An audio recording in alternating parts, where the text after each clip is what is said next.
Marami ang hindi nakakaalam na minsan, ang dahilan kung bakit hindi natin naabot ang mga pangarap natin ay hindi dahil sa kakulangan ng talento o swerte, kundi dahil masyado tayong maingay tungkol sa mga plano natin sa buhay.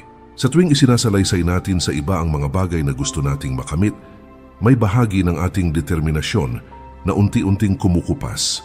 Ang apoy ng ating layunin ay napapalitan ng pansamantalang kasiyahan sa papuri o opinyon ng ibang tao. Ang mga salitang ibinubulong natin sa mundo ay nagiging hangin na naglalayo sa atin sa tunay na direksyon ng ating tagumpay. Ang taong marunong manahimik ay hindi nangangailangan ng pagkilala.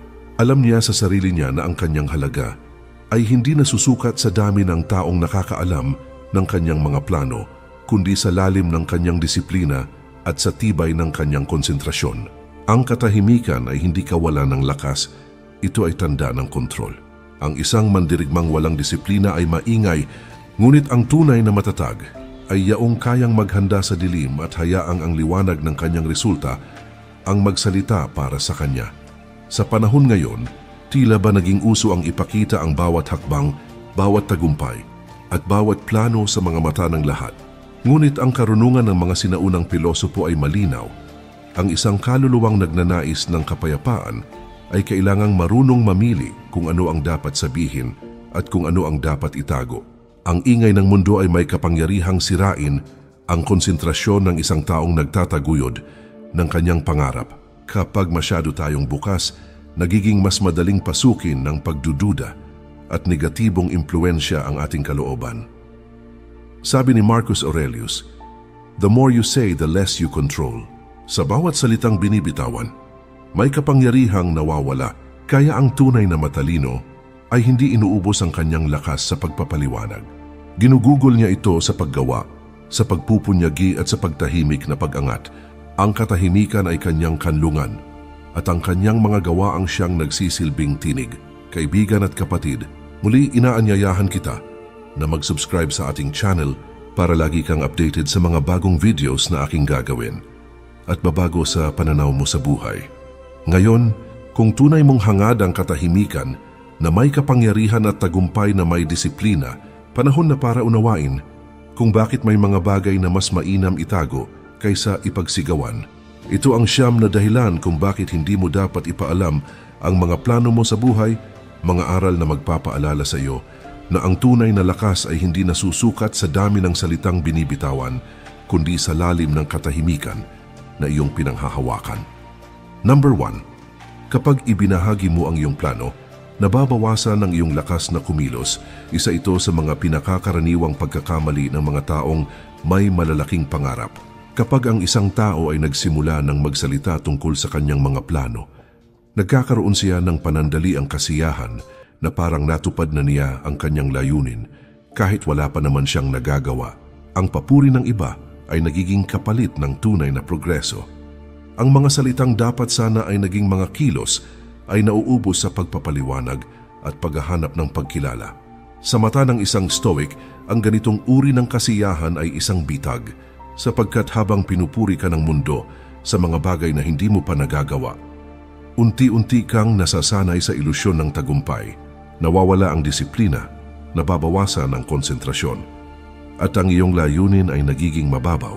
Ang enerhiyang dapat sana ay nakatuon sa paggawa ay nagiging enerhiya ng pagpapaliwanag. Sabi ni Epictetus, kung nais mong umunlad, matutong maging kontento kahit isipin ng iba na ikaw ay hangal o mangmang. Ibig sabihin, kung nais mong umangat, kailangang handa kang magmukhang tahimik, ordinaryo at hindi maintindihan ng iba.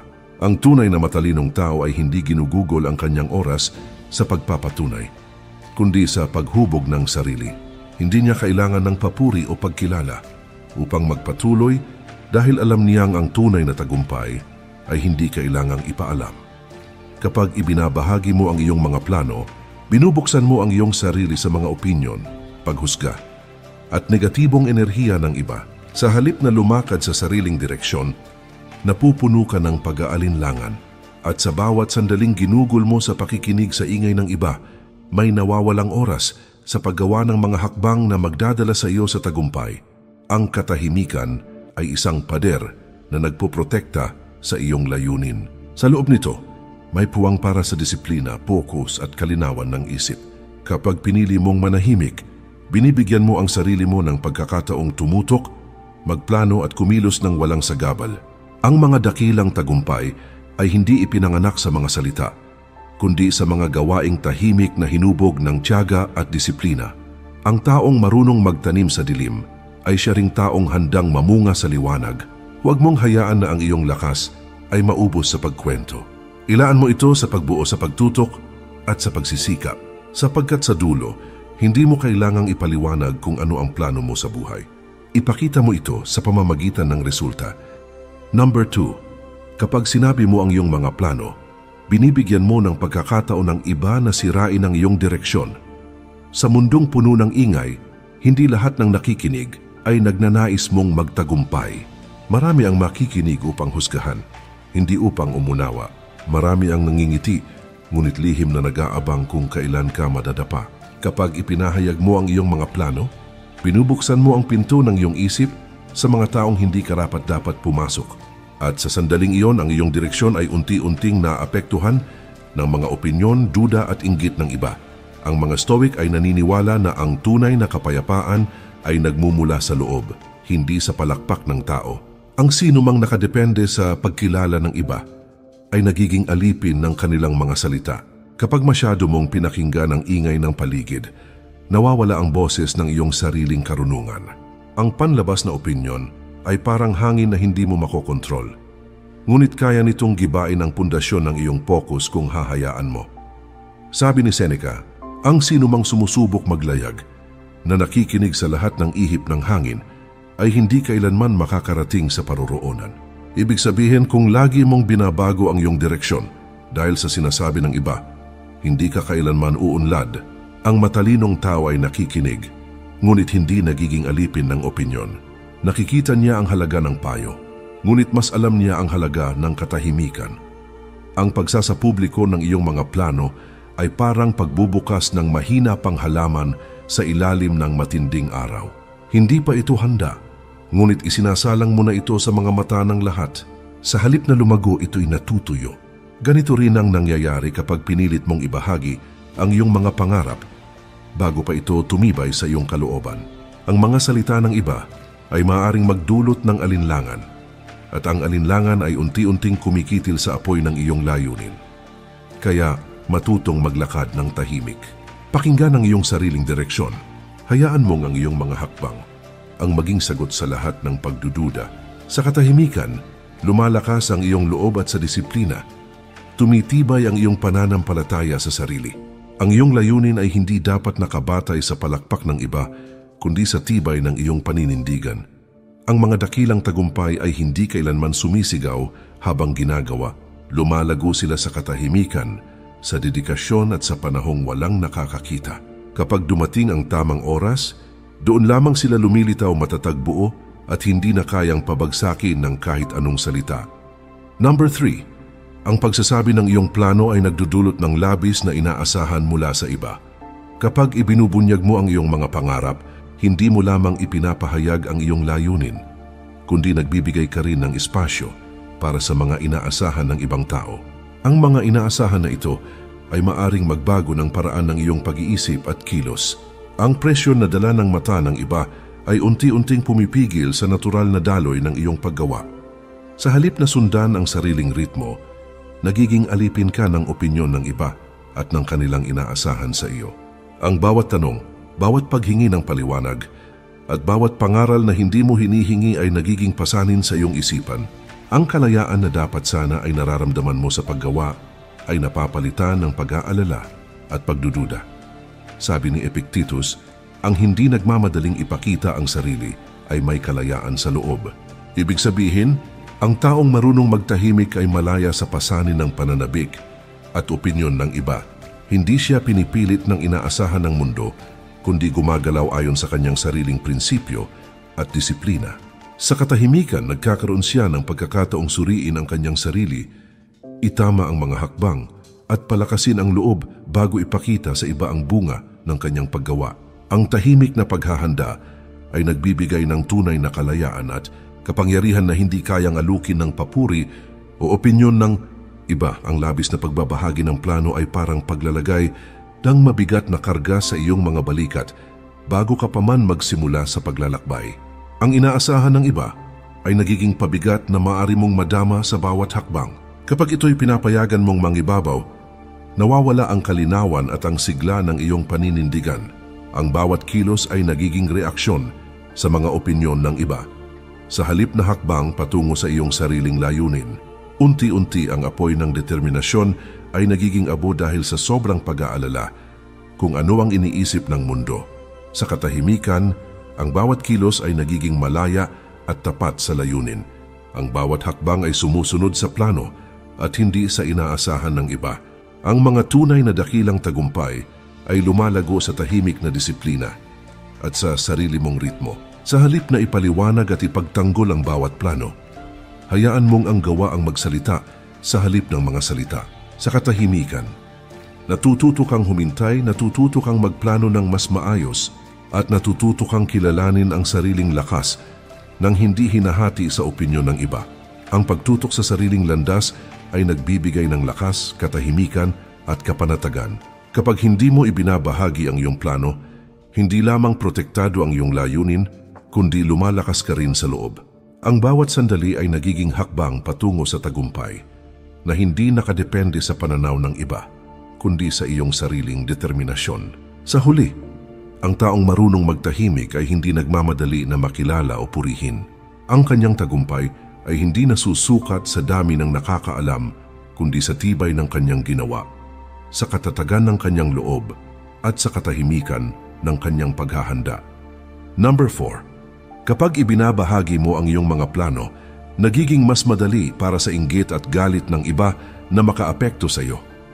Sa mundong puno ng tao, hindi lahat ng nakapaligid sa iyo ay may mabuting hangarin. May mga taong tahimik na nagmamasid, nag-aabang sa bawat pagkilos mo, at lihim na naghihintay ng pagkakataong humadlang sa iyong pag-unlad. Kapag ipinaalam mo sa kanila ang iyong mga plano, binibigyan mo sila ng mapa kung paano ka pwedeng pigilan, husgahan o panghinaan ng loob. Ang mga salitang ibinubunyag mo ay nagiging susi sa iba para maimpluwensyahan ang iyong isip, at sa bawat opinyon na kanilang ibinibigay, unti-unti mong nararamdaman ang tensyon at presyon na hindi mo kailangan. Sabi ni Seneca, ang hindi nagpapakita ng lahat ng kanyang balak ay malaya sa galit at inggit ng iba. Ang ibig sabihin nito ay ang katahimikan sa iyong layunin ay nagbibigay sa iyo ng proteksyon. Kapag alam mo kung paano panatilihin ang sarili sa labas ng mata ng iba, nagiging malaya ka sa panlabas na impluwensya at nakatutok ka sa sariling hakbang. Hindi mo kailangang ipaliwanag ang bawat plano o aksyon at hindi ka kailangan magbigay ng paliwanag para patunayan ang sarili sa iba. Sa katahimikan, mas malinaw ang isip at mas matatag ang loob dahil ang enerhiya mo ay nakatuon sa paggawa at hindi sa pag-alis ng pangamba o opinyon ng iba. Ang pagsasabi ng iyong plano sa maling tao ay parang pagbukas ng pinto sa bagyong hindi mo inaasahan. Ang inggit, galit at negatibong opinyon ay dumarating ng walang abiso at madalas hindi mo alam kung paano ito haharapin. Sa halip na gamitin ang lakas mo sa pag-abot sa layunin, nagiging konsumo ito sa pagtatanggol sa sarili at pakikibaka sa mga bagay na hindi mo kontrolado. Ang bawat pagkilos ay nagiging mahina at ang malinaw na direksyon ng pag-usad ay napapalitan ng pag-aalala at pangamba. Sa katahimikan, ang bawat hakbang ay nagiging malaya, mas matatag at mas nakatuon sa tunay na layunin. Ang lakas at determinasyon ay hindi nasusukat sa dami ng taong nakakaalam, kundi sa kalidad ng bawat hakbang na tahimik mong ginagawa. Kapag hindi mo ibinabahagi ang iyong plano, nagkakaroon ka ng espasyo upang pagtuunan ng pansin ang paggawa, pagpaplano at pagpapalakas ng sarili.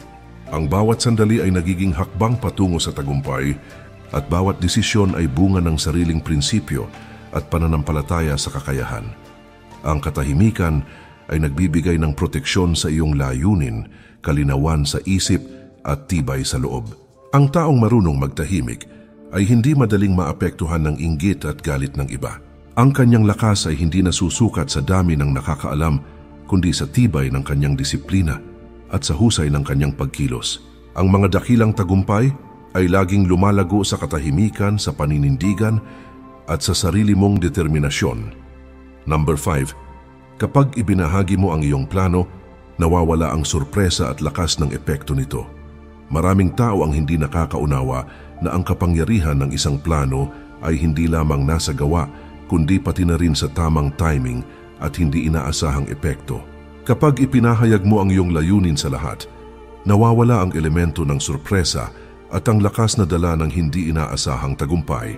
Ang mga taong nakapaligid sa iyo ay nagiging handa at inaasahan ang iyong hakbang. Kaya ang kinalabasan ay hindi na gaanong kamangha-mangha at hindi gaanong nakakapukaw ng respeto at paghanga. Ang iyong potensyal na maging inspirasyon sa iba ay nababawasan sapagkat ang mundo ay mas natututo sa aksyon kaysa sa salita. Sabi ni Marcus Aurelius, ang pinakatamang tao ay hindi naghihintay na mapansin ang kanyang ginagawa. Ibig sabihin, ang katahimikan sa paggawa ay nagpapalakas ng epekto ng iyong tagumpay. Ang tunay na karunungan ay hindi nasusukat sa dami ng nakakaalam kundi sa kalidad at bigat ng bawat hakbang na tahimik mong ginagawa. Sa halip na ipaliwanag o ipagtanggol ang plano mo, hayaan mong ang resulta ang magsalita. Ang mga dakilang gawa ay may lakas na bumangon at humanga sa mundo ng hindi inaasahan. Kapag ipinapakita mo agad ang plano mo, nagiging handa ang iba sa mga hakbang mo. Nagkakaroon sila ng pagkakataon na hadlangan, questionin o baguhin ang epekto ng iyong ginawa. Ang bawat salita na lumalabas sa iyong bibig ay maaring magbigay sa iba ng ideya kung paano mabawasan ang halaga ng iyong aksyon. Ang sobrang pagbubunyag ay nagbabawas ng kapangyarihan ng iyong sariling gawa. Sa katahimikan, ang bawat aksyon ay nagiging mas makapangyarihan. Ang bawat hakbang ay sumusunod sa natural na daloy ng layunin, walang sagabal mula sa panlabas na ingay. Kapag hindi mo ibinabahagi ang plano, ang tagumpay mo ay nagiging mas matindi at mas kamangha-mangha. Ang epekto nito ay hindi lamang sa iyo, kundi pati na rin sa mundo na saksi sa iyong gawa. Ang mga dakilang tagumpay ay hindi nangangailangan ng patunay o papuri habang ginagawa. Lumalago sila sa tahimik na disiplina at determinasyon. Ang katahimikan ay nagbibigay ng espasyo upang magplano ng mabuti, maghanda ng maayos at magpatuloy ng matatag. Kapag dumating ang tamang oras, ang epekto ng iyong gawa ay ganap at hindi matatawaran. Number 6. Kapag ibinabahagi mo ang iyong plano, nagiging mas madali para sa sarili mong duda at takot na makaapekto sa iyo. Maraming hindi nakakaunawa na ang labis na pagbabahagi ng plano ay nagbubukas din ng pinto para sa sariling pag-aalinlangan. Kapag sinabi mo sa iba ang iyong layunin, hindi lamang ang opinyon nila ang maaaring maka-impluwensya sa iyo, kundi pati ang iyong sariling isip ay nagiging mas sensitibo sa kritisismo kahit ito ay hindi naman sinasadya. Ang bawat puna, tanong o simpleng obserbasyon ay maaaring humina sa iyong loob at magdulot ng takot sa hakbang na dapat sana ay matapang mong gawin. Sabi ni Epictetus, ang taong marunong magdisiplina sa sarili ay hindi nag-aalala sa opinyon ng iba. Ibig sabihin, ang tunay na kalakasan ay nagmumula sa kakayahang manatiling matatag sa harap ng sariling duda at takot. Kapag pinipili mong itago ang plano at tahimik na kumilos, lumalakas ang iyong loob at mas malinaw ang bawat desisyon. Ang enerhiya mo ay hindi nasasayang sa pagtatanggol o pagpapaliwanag, kundi sa pagtahak sa sariling landas. Ang pagbubunyag ng plano ay parang pagbubukas ng pinto sa lahat ng emosyon at reaksyon, hindi lamang ng iba, kundi pati na rin ng sarili mong isip. Ang alinlangan ay maaaring lumitaw sa tuwing may naririnig kang opinyon o puna, at ang takot ay nagiging hadlang sa aksyon. Kapag ang plano ay nanatiling lihim, ang isip mo ay nakatutok lamang sa paggawa at pagpapabuti ng sarili. Ang bawat hakbang ay nagiging mas matibay at mas tapat sa tunay na layunin. Sa katahimikan, natututo kang harapin ang sariling kahinaan at lumakas sa disiplina. Ang bawat kilos ay nagmumula sa panloob na paniniwala at hindi sa pangangailangan ng pagpapatunay sa iba. Ang determinasyon mo ay hindi nasusukat sa dami ng taong nakakaalam, kundi sa tibay ng bawat aksyon at sa kalinawan ng isip sa bawat hakbang. Ang tunay na tagumpay ay lumalago sa katahimikan, sa pag-unlad na hindi ipinapakita, at sa lakas na hindi nasusukat sa opinyon ng iba. Kapag dumating ang tamang oras, ang resulta ng iyong tahimik na pagsisikap ay magpapakita ng buong halaga ng iyong determinasyon at lakas ng loob.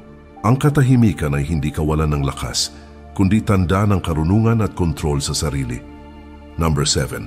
Kapag ibinahagi mo ang iyong plano, nawawala ang pagkakataong magtrabaho ng tahimik at epektibo. Maraming tao ang hindi nakakaunawa na ang katahimikan sa paggawa ay nagbibigay ng pinakamalakas na kapangyarihan. Kapag ipinaalam mo ang plano mo sa lahat, nagkakaroon ka ng dami ng opinyon at payo na maaring magulo ang daloy ng iyong paggawa. Ang bawat mungkahi, kritisismo o simpleng tanong ay maaring magdulot ng pagkaantala at pag-aalinlangan sa tamang hakbang na dapat mong gawin. Ang lakas at oras na sana ay nakatuon sa pagtupad ng layunin ay nauubos sa pag-explain, pakikipagdiskusyon at pagtatanggol ng plano sa iba. Sabi ni Marcus Aurelius, ang hindi nagmamadaling ipakita ang kanyang gawa ay mas malakas sa loob at sa epekto. Ibig sabihin, ang tunay na kapangyarihan ay nasa kakayahang magtrabaho ng tahimik at determinadong kumilos nang hindi hinahati ng pananabik ng iba o ng opinyon ng mundo. Ang katahimikan sa paggawa ay nagbibigay daan sa malinaw na pag-iisip, sa mas maayos na plano at sa mas matatag na disiplina. Sa ganitong paraan, ang bawat hakbang ay tapat sa layunin at hindi napapahina ng ingay ng paligid. Kapag ibinabahagi mo agad ang plano mo, nagiging mas mahirap ang pagtutok at mas madaling madistract. Ang mga taong may opinyon o pananabik ay nagiging hadlang sa natural na daloy ng paggawa. Ang bawat kilos ay maaaring humina dahil sa pangangailangan na ipaliwanag at ipagtanggol ang plano mo. Ang iyong enerhiya ay napupunta sa bagay na hindi mo kontrolado at ang focus mo sa tunay na layunin ay napapalitan ng stress at pag-aalala. Sa katahimikan, natututo kang magtrabaho ng tahimik at epektibo. Ang bawat aksyon ay nagiging mas matibay at mas makabuluhan. Ang determinasyon mo ay hindi nasusukat sa dami ng taong nakakaalam, kundi sa kalidad ng bawat hakbang at sa tapat na pagsunod sa iyong prinsipyo. Ang tahimik na paggawa ay nagiging sandata laban sa ingay, opinyon at panghihimasok ng iba. Ang tunay na tagumpay ay lumalago sa katahimikan, sa disiplina at sa pagtutok sa gawa. Kapag dumating ang tamang oras, ang bunga ng iyong tahimik at matatag na pagsusumikap ay magiging malinaw, matibay at hindi matatawaran. Ang katahimikan sa paggawa ay hindi kawalan ng lakas kundi tanda ng karunungan at tunay na kontrol sa sarili.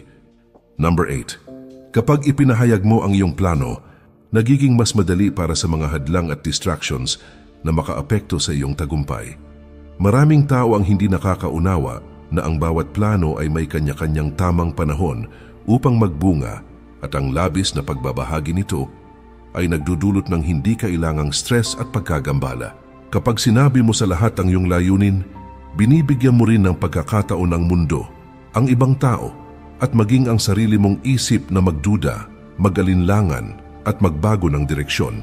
Ang bawat hakbang ay nagiging mas komplikado dahil sa dami ng opinyon, payo at puna na dumarating mula sa paligid. Ang focus mo na dapat ay nakatuon sa paggawa at sa pagpapaunlad ng sarili ay napapalitan ng pagpapaliwanag, pagdepensa at pakikibagay sa mga inaasahan ng iba. Sabi ni Seneca, ang taong matatag ay hindi hinahayaan ang ingay ng iba na pahinain ang kanyang direksyon. Ibig sabihin, ang tunay na kalakasan ay nagmumula sa kakayahang manatiling nakatuon sa sariling layunin kahit napapalibutan ng ingay, panghuhusga at hindi inaasahang pangyayari. Ang katahimikan sa pagpaplano at paggawa ay nagbibigay daan sa kalinawan ng isip at sa lakas ng loob na tahakin ang tamang landas ng walang sagabal. Sa bawat sandali na tahimik kang kumikilos, mas napapalakas mo ang iyong determinasyon at mas malinaw ang direksyon ng iyong hakbang. Kapag ipinapahayag mo ang plano mo, nagiging mas madaling maapektuhan ka ng distractions at mga hadlang na hindi mo kontrolado. Ang bawat opinyon, bawat puna at bawat tanong ay nagiging ingay na maaaring magdulot ng alinlangan. Ang enerhiya na dapat ay ginagamit sa paggawa ay nauubos sa pag-aayos ng impresyon ng iba at sa pakikipagdiskusyon. Ang bawat aksyon ay nagiging mabagal at ang iyong momentum ay napuputol ng mga bagay na hindi mo dapat pinapansin. Sa katahimikan, natututo kang suriin ang iyong sarili at ang iyong plano ng walang panghihimasok. Ang bawat hakbang ay nagiging tapat sa iyong layunin at nakabatay sa sariling prinsipyo at disiplina. Ang pokus at determinasyon mo ay hindi nasusukat sa dami ng taong nakakaalam, kundi sa kalidad at kahusayan ng bawat hakbang na tahimik mong ginagawa.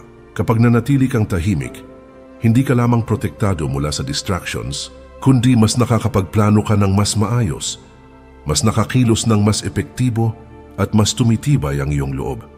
Ang mga dakilang tagumpay ay lumalago sa katahimikan at sa sariling disiplina. Ang katahimikan ay hindi kawalan ng lakas, kundi isang sandata na nagpoprotekta sa iyong plano at pinapalakas ang bawat hakbang patungo sa tagumpay. Sa tamang oras, ang bunga ng iyong tahimik at disiplinadong paggawa ay magiging malinaw, matatag at hindi matatawaran. Ang katahimikan ay nagbibigay ng espasyo upang lumakas, mag-isip ng malinaw at kumilos ng buong puso. Number 9. Kapag ibinabahagi mo ang iyong plano, nagiging mas mahina ang iyong motibasyon at paninindigan. Maraming tao ang hindi nakakaunawa na ang tunay na motibasyon ay nagmumula sa panloob na determinasyon, hindi sa papuri o opinyon ng iba. Kapag ipinapahayag mo ang iyong plano sa lahat, ang pansamantalang kasiyahan ng pagbabahagi ay nagiging kapalit ng tunay na sigla at pangmatagalang motibasyon. Ang bawat salita na lumalabas sa iyong bibig ay maaaring magdulot ng pakiramdam na natapos mo na ang hakbang na dapat ay ginagawa mo pa lamang. Ang panloob na apoy na dapat nagpapagalaw sa iyo ay unti-unting humihina at ang disiplina ay nagiging bulag sa tamang direksyon. Sabi ni Marcus Aurelius, ang hindi nagpapahayag ng lahat ng kanyang layunin ay may kalayaan na kumilos ayon sa sariling disiplina at lakas ng loob. Ibig sabihin, ang katahimikan sa plano ay nagpapalakas ng tunay na motibasyon sapagkat hindi ito nakadepende sa opinyon o paghanga ng iba. Kapag ang aksyon mo ay tahimik at nakatuon sa layunin, ang bawat hakbang ay nagiging mas makabuluhan, mas tapat at mas malakas ang epekto. Ang katahimikan ay nagiging pundasyon ng tibay ng loob at ng determinasyon na hindi madaling masira. Kapag agad mong ibinahagi ang plano mo, nagiging madaling maapektuhan ka ng opinyon ng iba at ng sariling pag-aalinlangan. Ang bawat puna, kritisismo o simpleng tanong ay maaaring magdulot ng pagdududa sa sarili at pagpapahina ng paninindigan. Ang enerhiya na dapat ay nakatuon sa paggawa at pagpapabuti ng sarili ay napupunta sa pagtatanggol, pagpapaliwanag at pakikipagdiskusyon sa iba. Sa ganitong paraan, ang motibasyon ay nagiging mahina at ang pag-usad ay napipigil ng hindi kinakailangang hadlang. Sa katahimikan, ang bawat kilos ay nagiging tapat sa layunin, malakas ang bawat hakbang at malinaw ang bawat desisyon. Ang determinasyon at lakas ng loob ay hindi nasusukat sa dami ng nakakaalam, kundi sa tibay ng disiplina at sa kalidad ng gawa. Ang tahimik na paggawa ay nagiging sandata